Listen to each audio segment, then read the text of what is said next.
the matter with this equipment here tonight? Hello, hello, testing. Let's try something else here. Hello, hello. Oh, these cans are terrible. They're rattling. Holy smokes.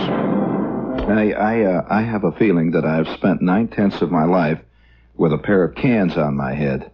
And this is the worst pair I've ever had.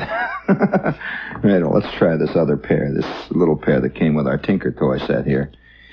Yeah, try this pair. Oh, what terrible cans. Hello, hello. Oh, what a difference. Holy smokes. Throw these out, will you? These came with that little toy Be a John gambling set. You know, they come out. Are you aware that you can now buy a disc jockey kit for kids? Oh, yeah, you know, with a little set of neoprene bad commercials that say, act now. If you're not satisfied, your money back. A whole set of... These are terrible. No, get me another... There's another set of Trim Dependables. A double head set of Trim Dependables. This set of Trim here is awful. Hey, did you... it's a very peculiar experience being interviewed by Barry Farber. It really is. Did you hear it tonight? Barry looks at you with an intensity that is matched only by the inner core of Vesuvius, about to go off. He bores right... You know, speaking of being interviewed, this is Friendly Fred here tonight, and we're here tonight, and dealing with the problems. And one of the problems is, I think, and this is something I don't quite understand yet, has not been explained to me, a growing... It's even in my own mind, I can't quite put the things together, what is causing it. You know, there's a growing, peculiar kind of galloping disbelief that people have in our country in everything they hear. Can you explain that to me seriously? Like anything that a politician says is ridiculous political talk and obviously not true. You know, you've heard that said many times. There we go. There's the good ones. Now I'll put these on.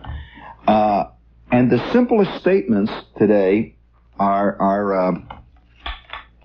challenged. For example, I have received a large number of letters from people, I won't say a large number, but enough to make it significant, from people who seem to doubt that I even went to Peru.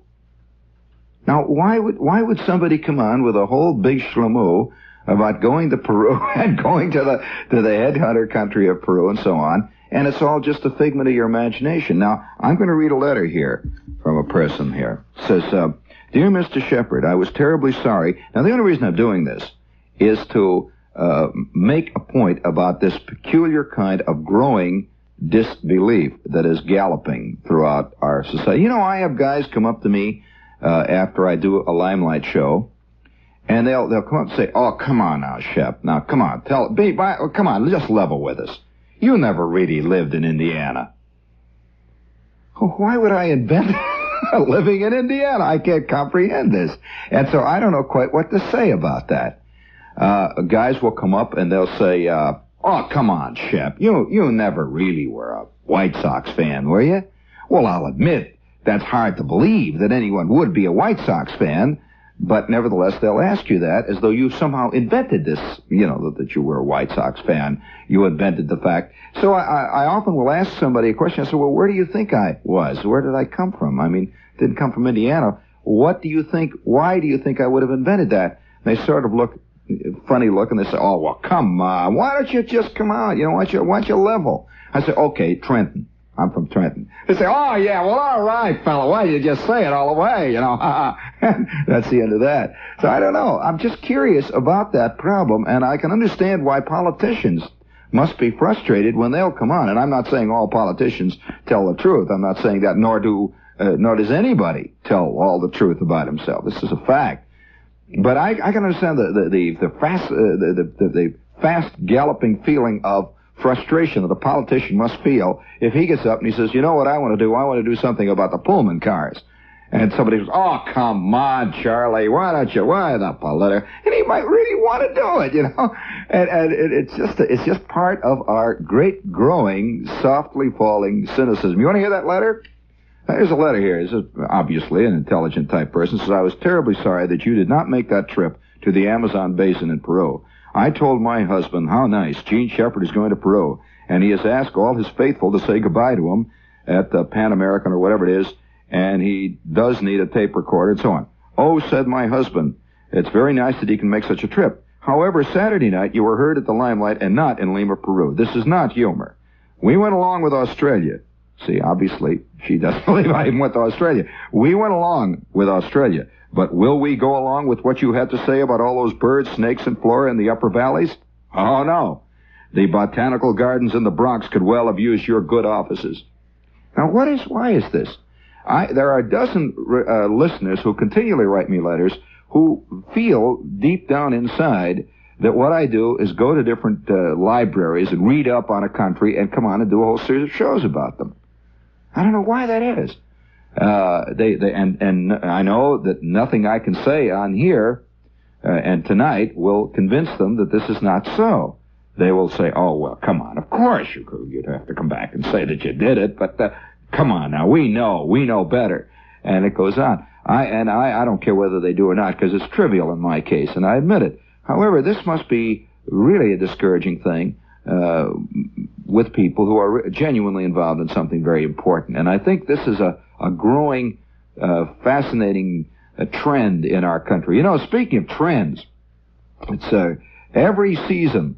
The person is probably going to say, well, why did I hear it at the Limelight? I repeated during the Limelight show at least a dozen times. I put tapes on the show that I was recorded and that it was an old show.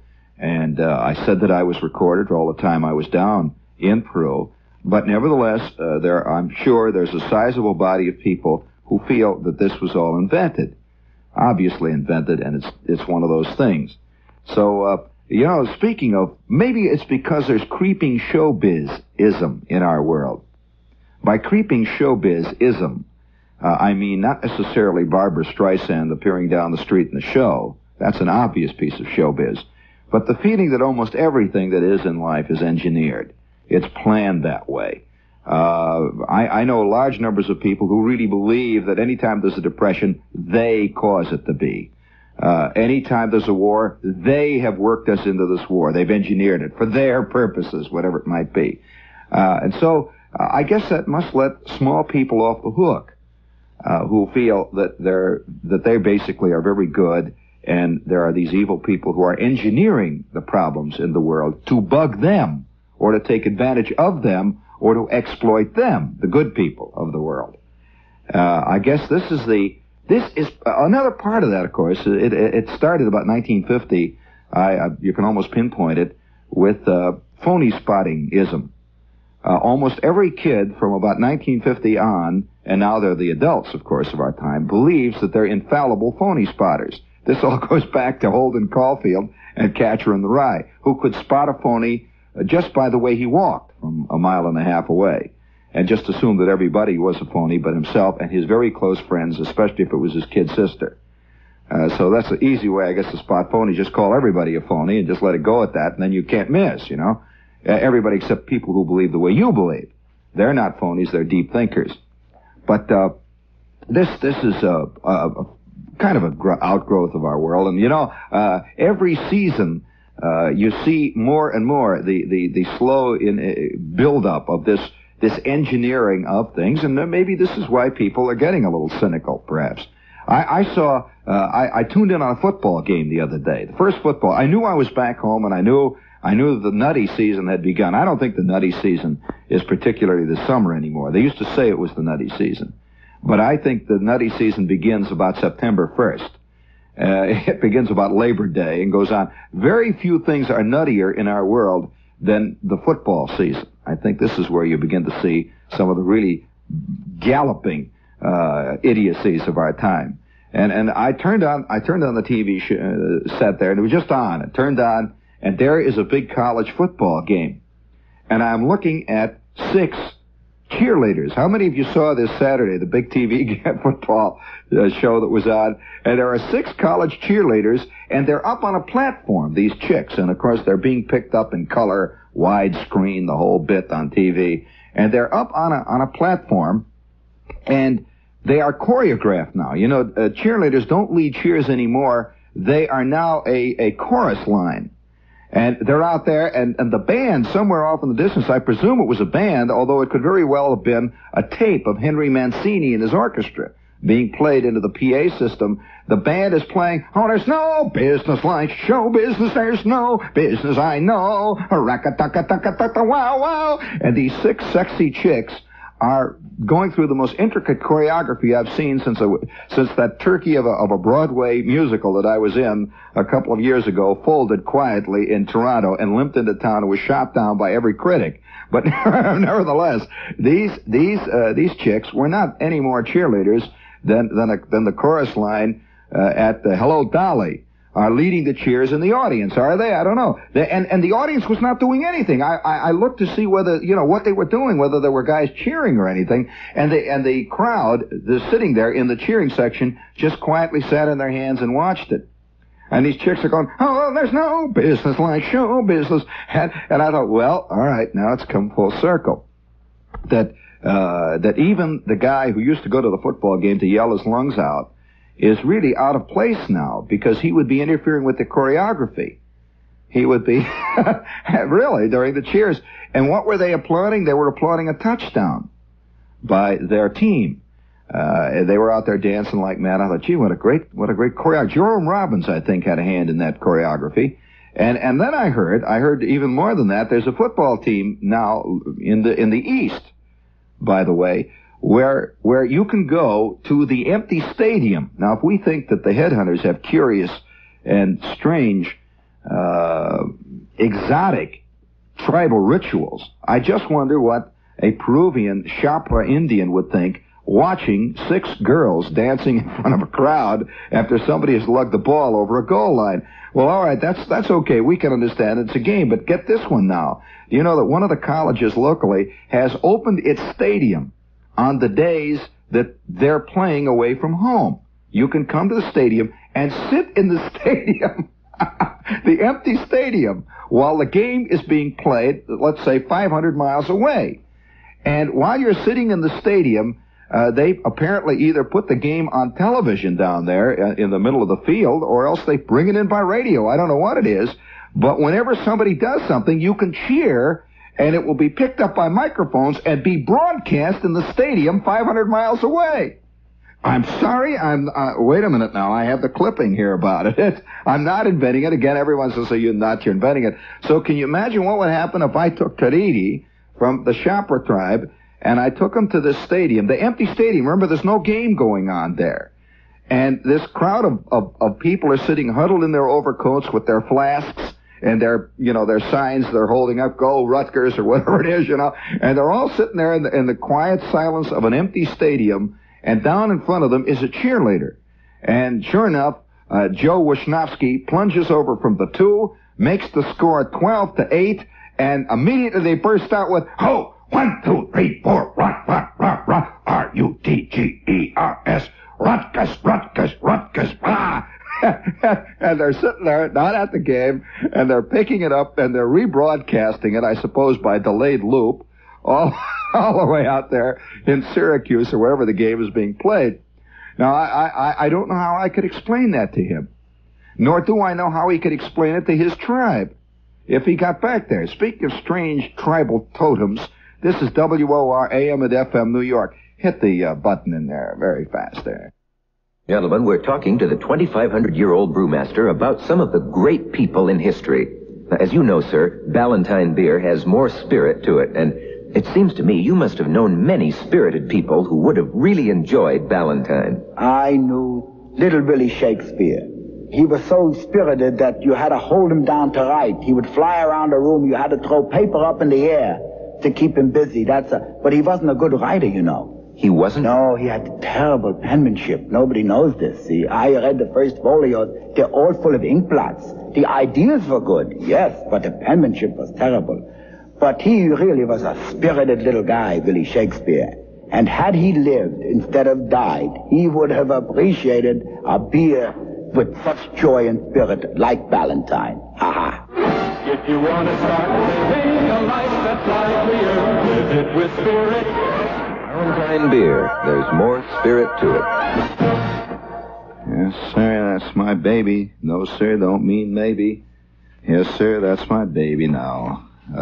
We've got all kinds of junk here. Perhaps you wondered why it's almost impossible to do a coherent radio show these days with the newspaper strike. And the reason being is that somewhere along the line we've gotten the idea that we should read all these columns of these various columnists, and it's not easy to build a mood about a certain thing in a certain way, and then all of a sudden in the middle of the show break off and start talking about the elections in Germany. However, tonight I have been given, let's see, before we do this, I'll play a couple of these commercials, and that's another thing. You're going to have to go along with it. During the newspaper strike, of course, 18 million advertisers come on who just aren't around during the time when there's newspapers on the stands, and so you're going to have to go along with that. You know, speaking of newspaper strikes, it's surprising to me, at least in my own case, because I'm a newspaper reader, how quickly you get used to not reading a newspaper. I don't miss the newspaper much, really. That's a terrible thing to say. Everyone pretends he does, I think, but I don't notice many people going around with a sad look in their eye because they don't read Earl Wilson now, you know, and find out what Mimi Benzel is doing, and you know, to learn what the latest comment that Betty Davis made at Ciro's to some yuck. I just don't, I don't miss it, really. Do you? Seriously, you'd be surprised at the uncluttered look of a native of Lima, Peru, who has never once read Leonard Lyons. He just sits there and looks as happy as anybody else. It's hard to believe it, you know? In our showbiz world, it really is very difficult to accept the fact that the things which we consider of primary and gigantic importance just do not cause a ripple anywhere else in the world. Just absolutely don't make it. Particularly our hang-up, I think we're far more hung up on movie stars. We're far more involved in that kind of jazz, as we think it's real news. We're far more hung up on that stuff, I think, than any place else in the world, with the possible exception of France. To me, France is also a country that's movie nutty. The slightest comment that Brigitte Bardot makes, it's the big headlines, you know. Simone Signoret gets up in the morning, has a headache, and there are medical bulletins all day long on the radio with serious French announcers standing in the rain holding microphones and talking to doctors, you know. And all the while Algeria disappears into the dark somewhere off in the distance. But this is part of our world, and you know, you have to accept it. And well, maybe you don't accept it. Maybe you do, maybe you don't. And but it's a world that who invented it? You know, we have a feeling that Madison Avenue invented it. I don't think so. I think they're just as much a part of it as we are. You know, speaking of this world of I hate to use the word showbiz. Fantasy is a better word. Somebody wrote me a note, and he brought up a very good point. And I'm going to read part of it here. And he says, he's talking about some things he did. He says, my topic is the swarm of fairy tales which recently have taken the form of TV commercials. You know, a couple of weeks ago, I did a show on the idea that, have you noticed the great growing trend in television shows to totally escape from reality? You know the old idea that they used to use, the old term they used to use, an escape program. They used to talk about escapism, escape shows, and they used to sort of define any kind of a movie or anything that was popular was escape fiction. Well, now we're coming into the era of true escape fiction, where even the shows themselves have escaped from the basic realities of even theatrical conventionality. And so you'll find millions of people watching Flipper. You know, they're falling in love with a fish. You'll find millions of people watching a girl that comes out of a green bottle and carries a wand around and makes little funny passes over Ray Milland's head. Or you'll find, yeah, more and more shows are basing their premise on adult, and they're not even really adult, I guess, but they're kind of a strange sort of involuted TV land fairy tale, where you have thousands of magical people, the Munsters, people who inhabit a kind of Aladdin's cave, and it's endless variations of Thorne Smith. Thorne Smith, you know, remember Thorne Smith? Any of you remember Thorne Smith? Well, he wrote naturally in the genre which has become almost standard today in television, the Never Never Land. And you'd have to include the Beverly Hillbillies in that. No hillbilly ever was anything like anybody in the Beverly Hillbillies, nor were any of the other people, the rich people, whatever it is that they're involved with, were never like that. So now we've got the scene where a car talks to you. My mother, the car. Oh, boy, talk about the trivia. You know, people are talking about the Red Rider as trivia. Holy smokes, my mother, the car, is trivia beyond all comprehension. Then there's another one, Ed the Talking Horse. I wonder who sat and watched this and said, gee, you know, good old Ed. I sure like Ed, and identified with Ed.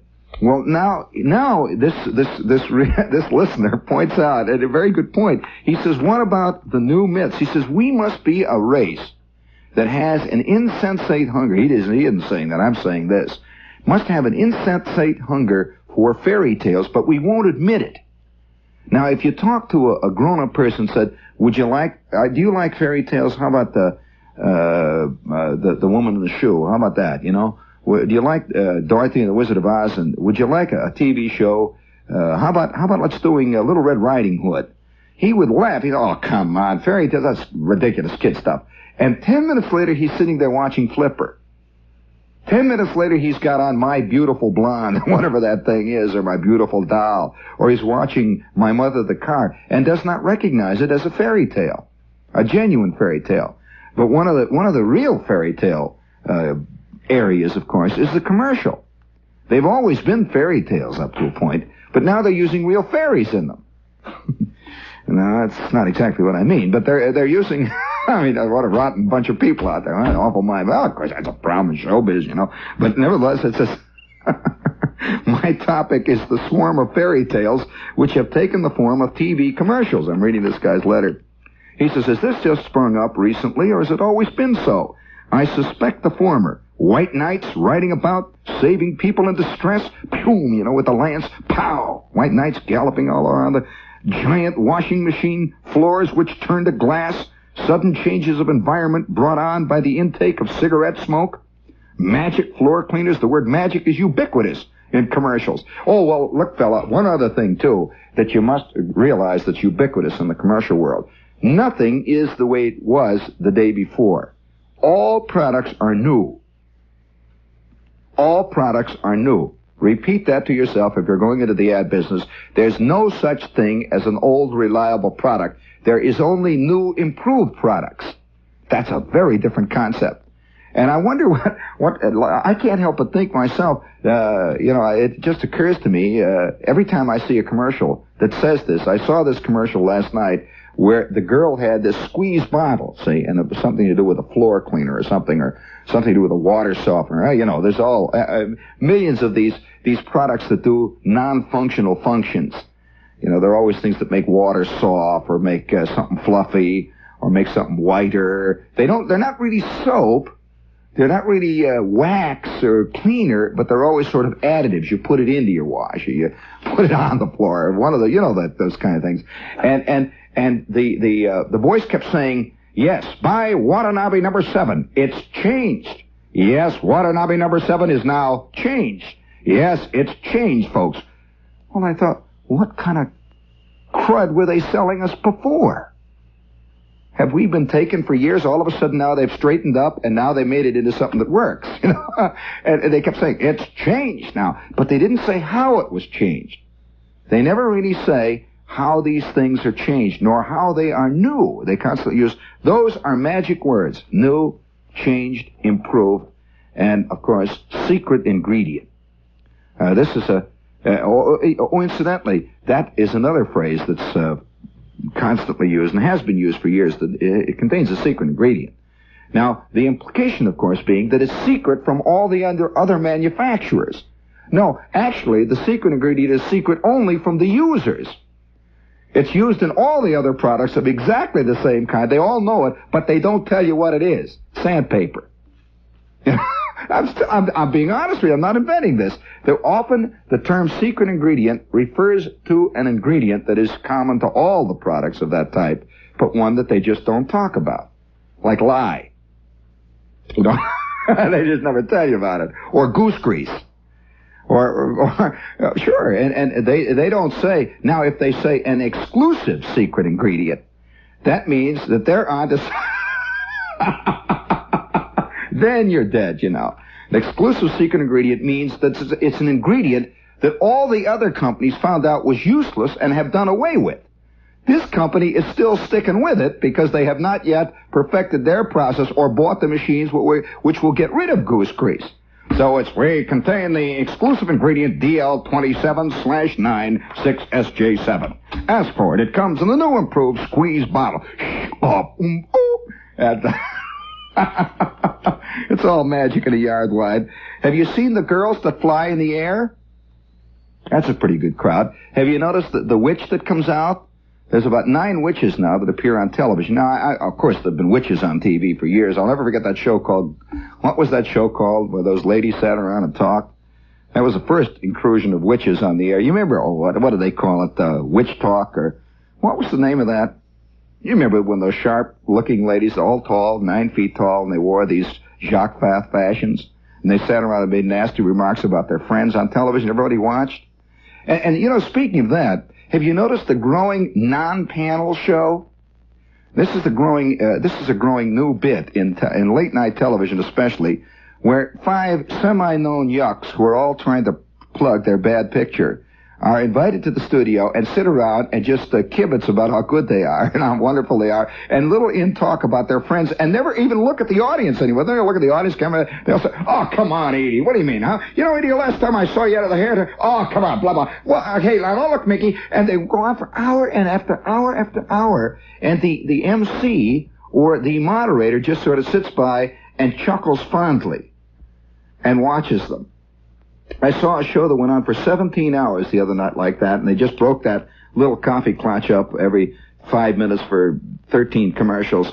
And this is the new type of non-panel show. And, of course, there are large numbers of celebrities who don't do anything else anymore except appear on panel shows. Listen, oh, wow. I'm going to be in that position, too, unless I do a few of these commercials. You got a couple in there for me? Hit the thing there, Dad. There we go.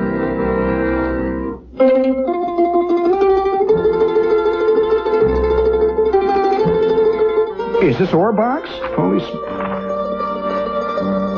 Don't close my mic all the time like that, fella. I'm on the air here. Come and take a store-wide tour through romantic Italy at Gimbel's.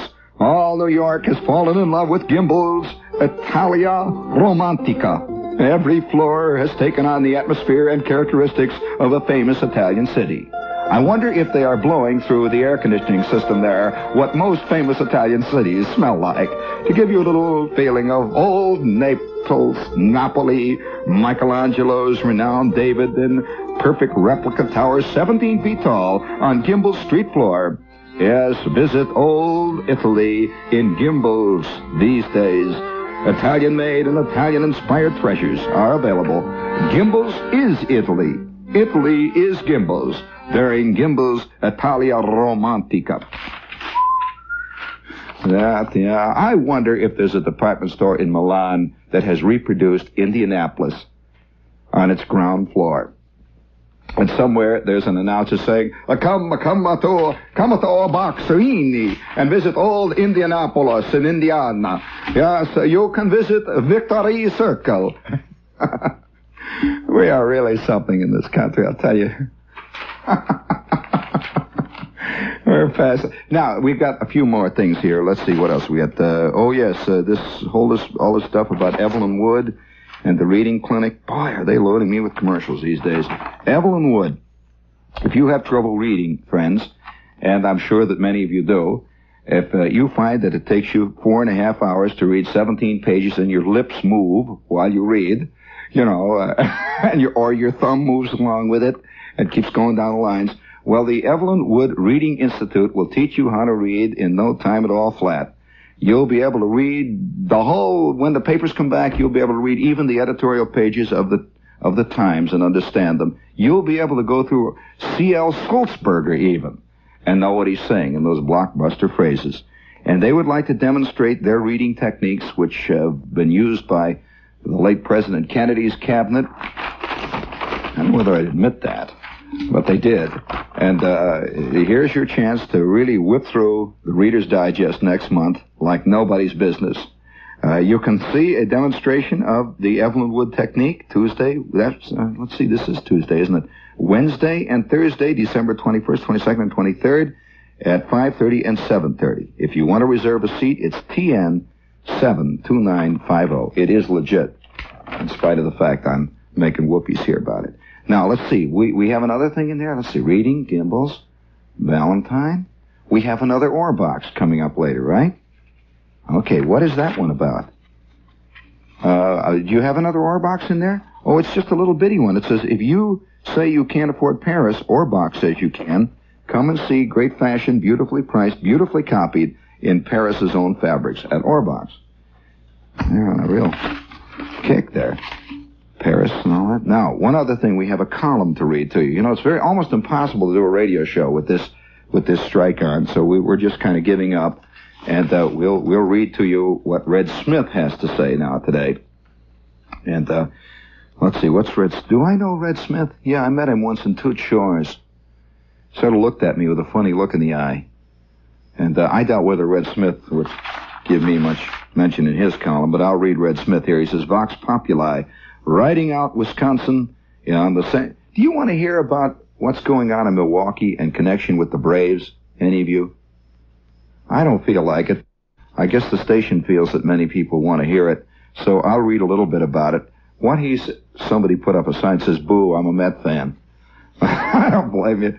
You know, it's a funny story, this business of the Braves moving out of Milwaukee, and everybody around the country is trying to make it look like baseball is just expanding. You know, it's a great thing.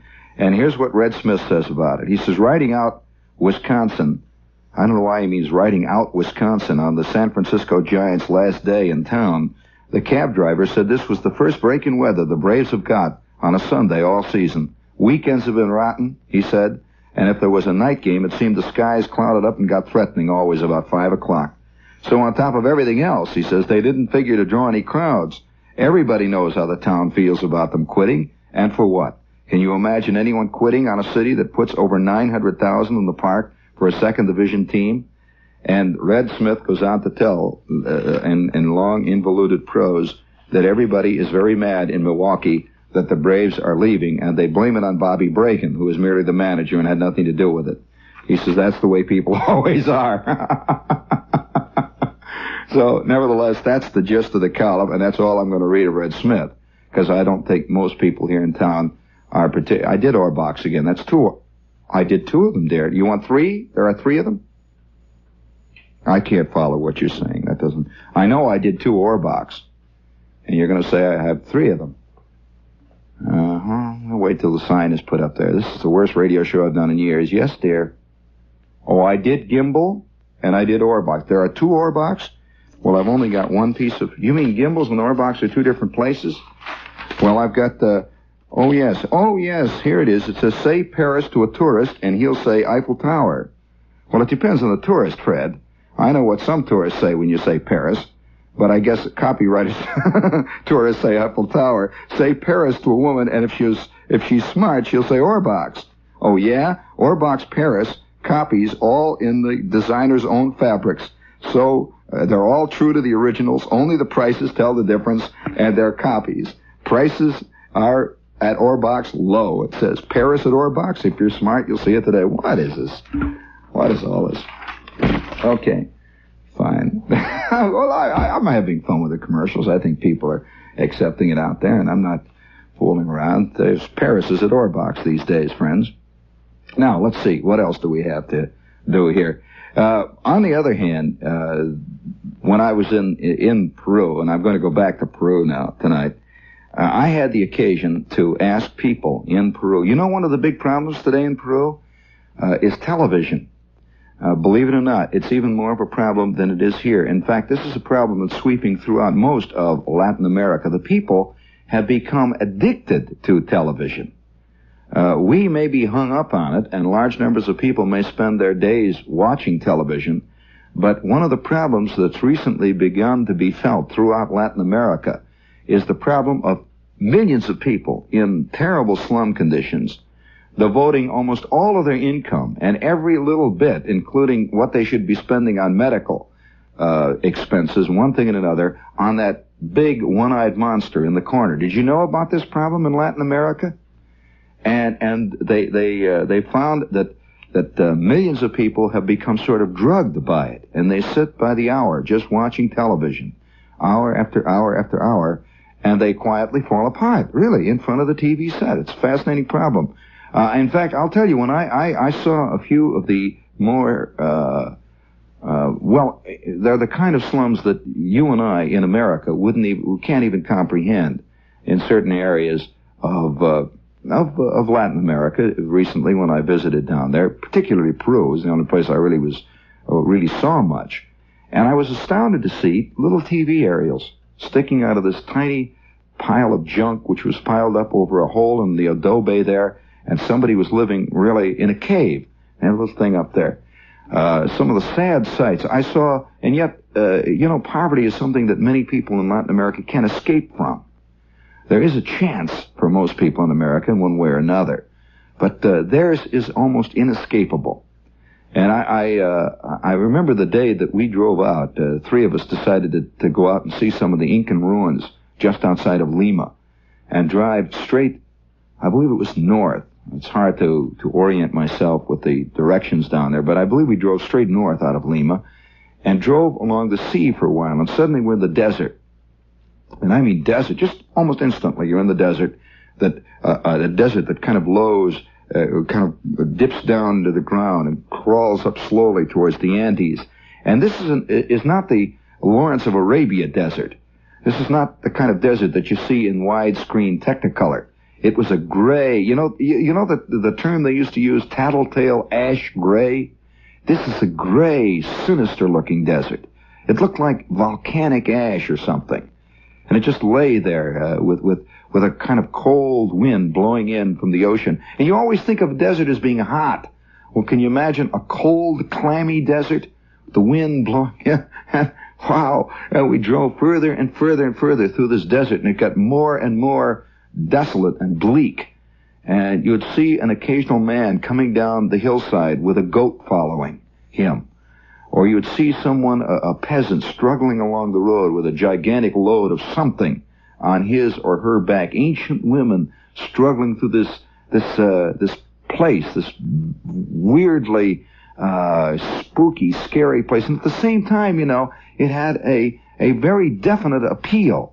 Now, maybe the appeal was only to people who live almost exclusively in the urban area of New York, who live in an area which is largely tamed, who live in a country like America, which is generally lush and green and has water and has sunshine and one thing and another.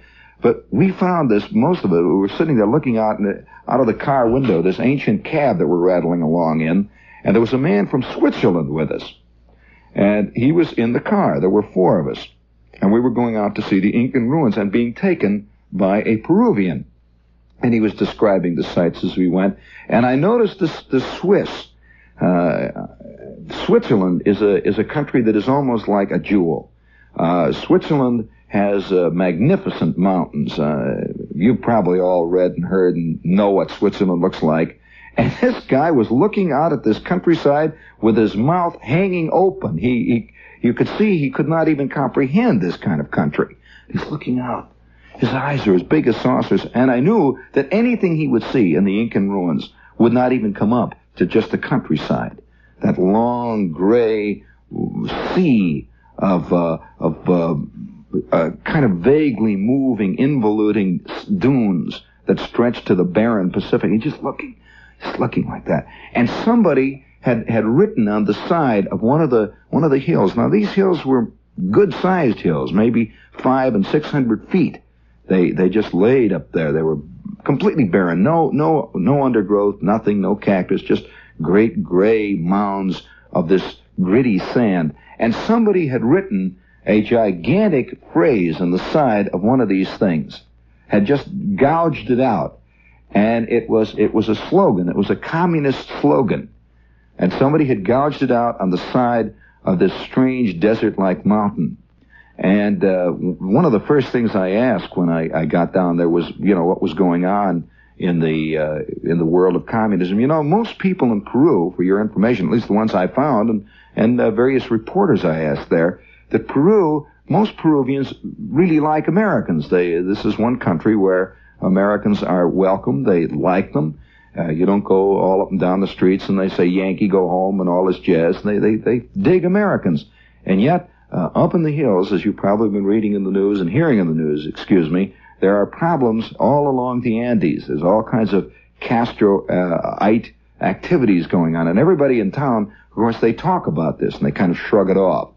And they say once in a while, one of these bands, one of these groups will strike a small village in the Andes. And it's as though the country is divided into great bands of people. On the other side of the picture, on the other end of the scale, you might say, way out in the jungle, here you have the Indians, who are Peruvians.